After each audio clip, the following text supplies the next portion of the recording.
Hi అండి, నమస్తే. Welcome to Shashi home talks. మీకందరికీ రథసప్తమి సందర్భంగా శుభాకాంక్షలు. అందరూ బాగున్నారా? నా కార్యక్రమం ఈరోజు మొదలైపోయిందండి. మేము చిల్లడాకులు పెట్టుకొని తల మీద, భుజాల మీద, హృదయం మీద, ఇలా వీపు మీద పెట్టుకొని స్నానం చేస్తాం. తల స్నానం చేయాలి. మీ ఇంట్లో ఏ ఆనవాయితీ ఉందో తెలపండి. మా ఇంట్లో అయితే ఇలా చేస్తామన్నమాట. ఆ తర్వాత ఈరోజు తల స్నానం చేశాక నేను రోజు ఒక చిన్న పని అయితే చేస్తాను. ఏంటి అంటే ప్రతిరోజు స్నానం చేశాక మాయిశ్చరైజర్గా నేను కుంకుమాది తైలం వాడతానండి. చాలా బాగుంటుంది. అసలు చలికాలంలో కూడా బాగా వర్క్ అవుతుంది. ఫేస్ చాలా స్మూత్ అవుతుంది. నాకు ఇది వరకు చాలా పింపుల్స్ ఉండేవి చిన్నతనంలో. వాటి మచ్చలు కూడా ఉండినాయి. అవి పోయాయి ఈ వాడిన తర్వాత. నేను 4 ఏళ్ల నుంచి వాడుతున్నాను. ఇంకా ఆ పైన అనుకోవచ్చు, 5 ఏళ్ల నుంచి వాడుతున్నాను.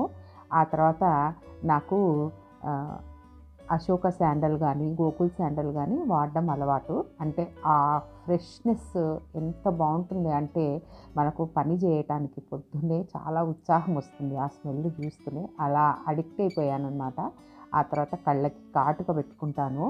ఇదండి, సింపుల్గా రెడీ అయిపోయాను. ఇంకా మాకు బాల్కనీలో సూర్యుడు కనిపిస్తాడు.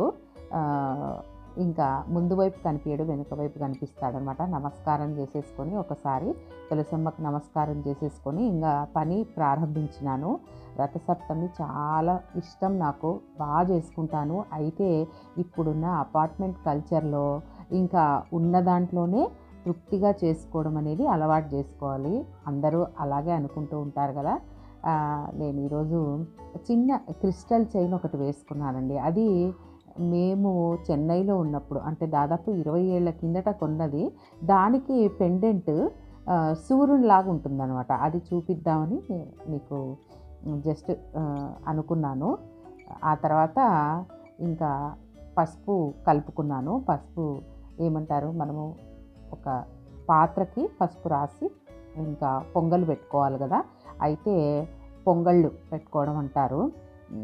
ఈ కల్చర్ అయితే మేము వైజాగ్లో ఉన్నప్పుడు ప్రతి ఇంటి ముందు ఇలాంటి కల్చర్, పొంగల్ పెట్టుకునే కల్చర్ ఉండేది. ఇంటి ముందు ముగ్గులు వేసేసి, పేడతో అలికి ముగ్గులు వేసేసి, ఆ తర్వాత పొయ్యి పెట్టి పొంగళ్ళు చేసేవాళ్ళనమాట. ఎందుకంటే అక్కడ అరసవెల్లి దగ్గర అనమాట వైజాగ్కి. ప్రతి ఒక్కరి ఇంటి ముందు ఆనవాయితీ కొనసాగిస్తారు. మేమైతే పెరడు ఉంటే ఇండిపెండెంట్ హౌసెస్లో అలా ఉంటే నేను ఖచ్చితంగా బొగ్గుల పొయ్యి లాంటిది పెట్టి చేసుకునేదాన్ని. కానీ అపార్ట్మెంట్లో చాలా కష్టం అండి. ఇంట్లో బొగ్గుల పొయ్యి పెట్టాలంటే కొంచెం భయం అవుతుంది కాబట్టి పెట్టలేదు. అలా స్టవ్ దగ్గరనే కాస్త ముగ్గులు వేసేసి స్టార్ట్ చేశాను.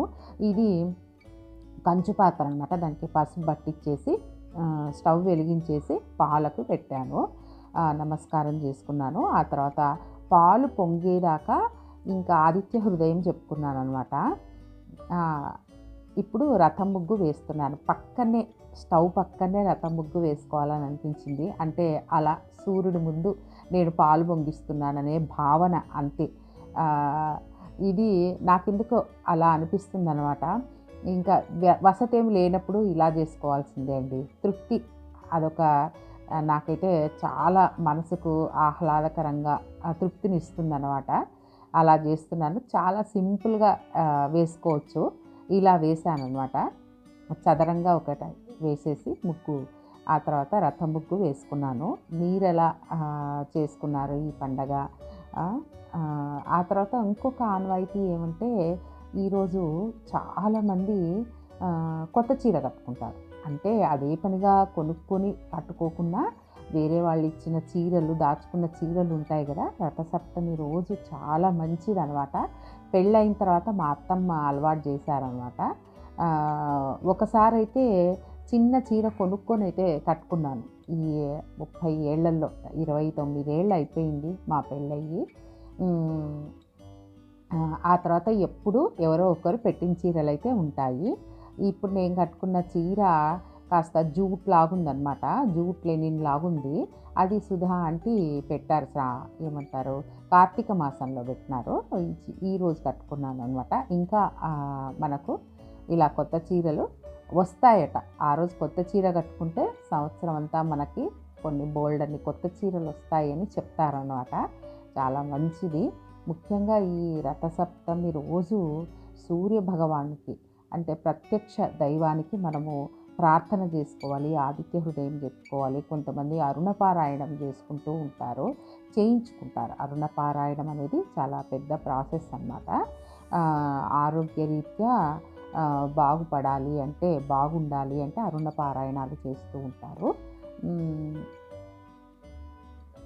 ఈ సూర్య భగవానునికి చేసుకోవడం వల్ల ప్రతిరోజు ఆదిత్య హృదయం చెప్పుకుంటే మనకు మనకు మన శరీరంలో మొండిగా ఉండిపోయిన రోగాలు ఉంటాయి కదా, చిన్న చిన్న ఇబ్బందులే, అవన్నీ కూడా తొలగిపోతాయి. ఇంకా పాలు పొంగే టయానికి ఇంకా నేను కనకధార చెప్పుకున్నాను అనమాట. కనకధార చెప్పుకుంటూ పాలు పొంగించాను. అంతవరకు ఆదిత్య హృదయం చెప్పుకున్నాను. అక్షింతలు వేసి నమస్కారం చేసి అందరినీ చల్లగా చూడమని, మన కుటుంబాన్ని వంశాన్ని చల్లగా చూడమని సూర్యుడిని కోరుకున్నాను. ఆ తర్వాత అందరి ఆరోగ్యాలు బాగా ఉండాలని కోరుకున్నాను. ఇప్పుడు పాయసం చేస్తున్నాను. అయితే ఒక 10-15 నిమిషాలు బియ్యం నానబెట్టి ఉంచానన్నమాట. ఇంకా ఈ పాత్రలో పాయసం చేస్తూ ఉన్నాను. కాస్త ఎక్కువ టైమే అవుతుంది. ఆ లోపల మిగతా వంటంతా పూర్తి చేసుకోవచ్చు. ఆ తర్వాత దానికి తగినంత బెల్లం, కొంచెం నీళ్లు వేసేసి కాస్త అట్లా కడిగేసి పైన దుమ్మంతా పోవడానికి అలా చేసేసి ఇంకా స్టవ్ మీద పెట్టేసి కొంచెం కరిగించుకుంటే చాలండి. బెల్లం కరిగేదాకా కరిగించుకుంటే చాలు. ఇలా చేస్తే మనకి ఈ పాయసము విరగకుండా ఉంటుందన్నమాట. డైరెక్ట్గా బెల్లం వేసే బదులు కొంచెం బెల్లం నీళ్లు కూడా వేయచ్చు. అంటే బెల్లంలో కాస్త నీళ్లు వేసి పెట్టి అవి కూడా కలపవచ్చు అనమాట. ఈరోజైతే మొత్తం కరిగించినాను, టైం ఉంది కాబట్టి. ఒక స్పూను నెయ్యి కూడా వేసేసి ఇంకా దించేయడమే. అంటే బియ్యం బాగా ఉడికిన తర్వాత బెల్లం కలుపుకోండి, చాలా బాగుంటుంది. ఆ తర్వాత మరి ఒక 5 నిమిషాలు బెల్లంతో పాటి బెల్లం నీళ్ళతో ఉడికిస్తే సూపర్గా వస్తుంది పాయసము. ఈ పాయసంలో మనము సూర్యునికి పళ్ళు ఉండవు కాబట్టి జీడిపప్పు లాంటిది వేసుకోకూడదని చెప్తారు. ఆ తర్వాత యాలకుల పొడి వేసినాను. ఇంకా సూర్యుని దగ్గర కాకుండా ఇక్కడ మనకు మందిరంలో అంటే మనకు పూజా గదిలో అక్కడే అందరి దేవుళ్ళకి కలిపి నైవేద్యం పెట్టాను. సూర్య భగవాన్ని నమస్కారం చేసుకుంటూ అందరి దేవుళ్ళకి కలిపి మహా నైవేద్యం అయితే పెట్టాను. ఆ తర్వాత కొబ్బరికాయ కొట్టినానండి. ఇలా ప్లేట్ ఉంది, మా ఫ్రెండ్ ఇచ్చిందనమాట. ఈ కొబ్బరికాయ కొట్టే ప్లేటు ఏమంటారు, పెళ్లి గిఫ్ట్ వచ్చిందనమాట. చాలా మంచి గిఫ్ట్ అనిపించింది. అందరూ యూజ్ చేసుకుంటారనమాట పక్కన పెట్టకుండా. మంచి ఐడియా, అంటే మీకు తెలియాలని చెప్తున్నాను. పార్వతి ఇచ్చిందనమాట వాళ్ళ పిల్లల పెళ్ళప్పుడు, వాళ్ళ అబ్బాయి పెళ్ళో అమ్మాయి పెళ్ళప్పుడు ఇచ్చింది. ఆ తర్వాత ఇంకా నైవేద్యాలన్నీ అయిపోయినాయి. మంగళహారతి ఇస్తున్నాను.